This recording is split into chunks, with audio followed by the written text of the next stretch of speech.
Hello guys, in this video I'm going to show you how to create split screens in DaVinci Resolve.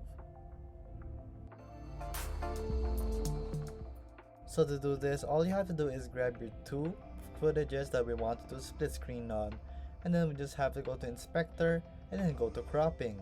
From there, just go to your crop left and right, and then we'll have to input 480 and both. So right here, just input 480 and both, and then all you have to do is go up and then you look for your position. So here in your position, you'll just change it left to right, so just place it on the left right here, and then go to the other clip right here. So let's say we want this, so is this the one? So yeah, that's the one. So we'll do the same right here and place 480 and then another 480 on the other side. So there you go. Oh wait, it was an input, so there you go, 480, and then we'll go with position again, and then we'll just place it on the right side, and there you go.